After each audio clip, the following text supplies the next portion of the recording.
And you need to explain what a serious game designer is. I don't get it.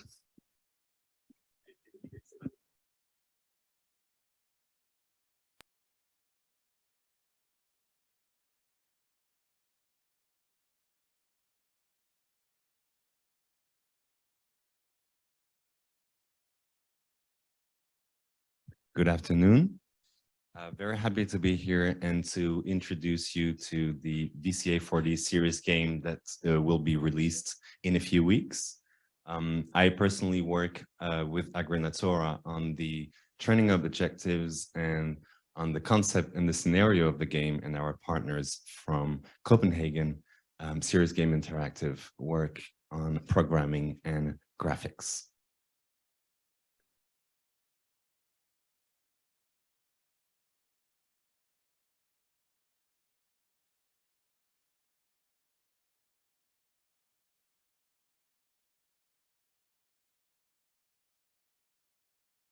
Thank you.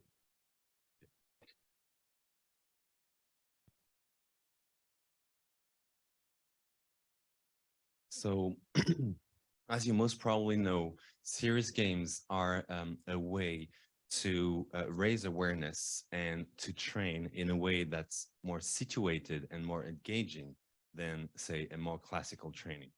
Here we're talking about a digital serious game designed for program officers on agriculture in EU delegation. It's about 1 hour long, and it's a single player game. In this game, you act as a program officer in the European delegation of a fictional country in Africa called Gondwana. In Gondwana, one specific food item is quite central in the economy and in food habits, and that is rice.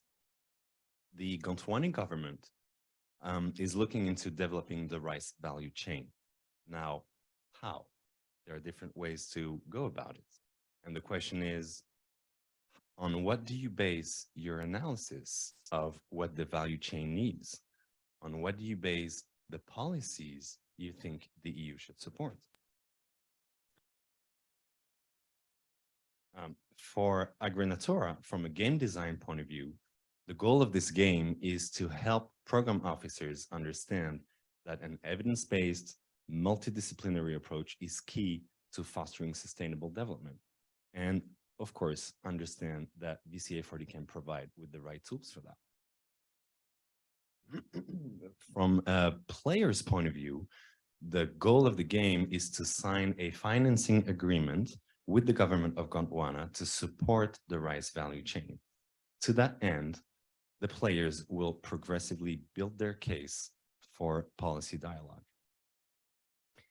And they will do that with the support of the VCA4D Gondwana Rice study brief that fictional experts wrote for them. And actually, these fictional experts do exist. I met them, and I can tell you they worked hard on it. So you're used to the classic signature format of study brief. Here you have extra information. For example, you have experts' comments here on the right-hand side explaining what the functional analysis is. You have access to more detailed data, a bit as if you were referring to the full study report. And these data give you also access to additional technical insights, definitions, indicators, and implications of certain concepts and potential policy levers. So navigating through this data, the player will have to identify and to target the main issues and development opportunities for rice in the country. He or she will have to select an orientation for development that we call development scenario, and with different policies respectively, and to justify this scenario,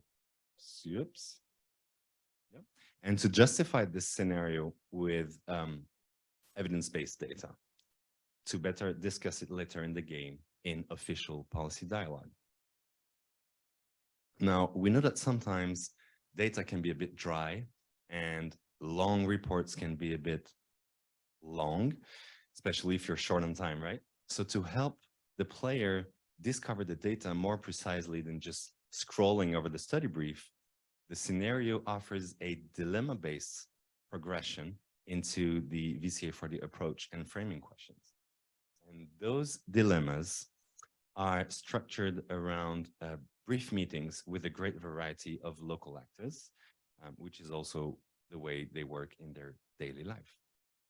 Now, all these actors will tell you their own point of view on what should be done to support the value chain.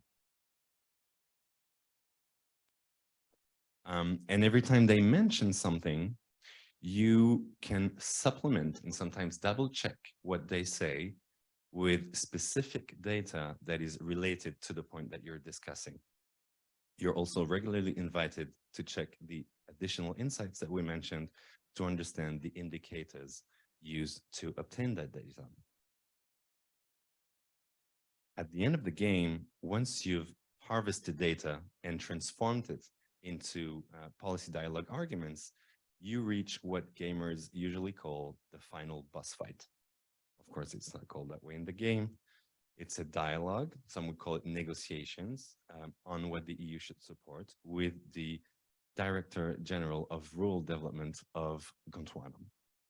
Now, the DG is a gentleman, but he tends to disagree a lot. And in this dialogue, if you use data that specifically, effectively supports your suggestions, whatever they are, by the way, he might agree to adapt his original view and to find a compromise with you. So you could finish the game with a nice signing ceremony of a financing agreement, that is, if you win. So this is pretty much the core of the game. Before I talk about scoring and feedback, I just wanted to briefly mention two side features of the game related to the soft aspects of policy dialogue. This is not the mandate of this training, yet we all know that we don't live in wonder data land, and we wanted the environment and the thinking process to be as realistic as possible. So you see here these options, these dialogue options. Every time you engage in dialogue, be it official or not, you always have the choice between at least two ways of replying, like an intention in the way you address your counterpart. This is simply to show that your posture is always a choice. And so just think about it, you know, as a program officer. So you click on the one you want and your own text will appear and you'll actually discover it a bit as if you were in the shoes of the person you're talking to.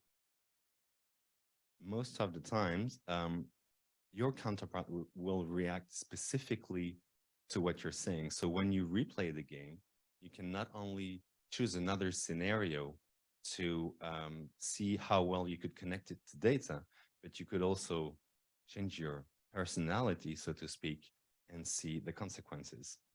Another feature is what we call onboarding. Some actors have a visible onboarding rate, meaning they will appreciate or not the way you feed the discussion. And this is specific to certain actors, but your global onboarding performance will have an impact on the scope of the agreement that you will sign at the end of the process. So this is just a reminder that if you want your initiative to succeed, you have to build trust and you have to capitalize on those relationships in the long term. So whether you win the game or not, you end up with an evaluation grid and feedback, which you can download. This is a beta version designed, by the way. So the main score of this game is the evidence-based score. That tracks how much you went through the data and how well you used it. So you see the very gratifying feedback I just received. That's because I rushed through the game to like without making the effort, without paying attention. And the game knows. And I try to explain. I said, just want you to reach that page to make a screenshot. Help me here, give me some points. But you can't fool the game. You have a few secondary scores. We mentioned onboarding. You also have sustainability appreciation. It's like a recap of the pros and cons of the scenario you chose to pursue from a sustainability point of view in the Gondwana context based on the VCA4D pillars. So to conclude, I would say that, of course, in 1 hour, you don't have the time to get into the very depth of technical indicators.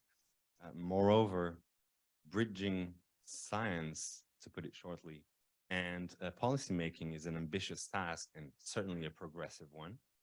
What we hope to achieve is to create a reflex. I work on a value chain. I understand that evidence-based and quantitative data can enhance the quality and the efficiency of policy dialogue. And last but not least, I understand that VCA4D can tremendously help me understand what really is at stake in that value chain. I wish you a good game. Thank you for your attention.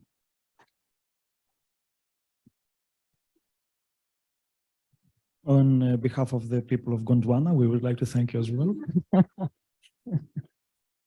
I'm not sure if we have time for questions, or is that, no, we continue. Thank you very much, Samuel.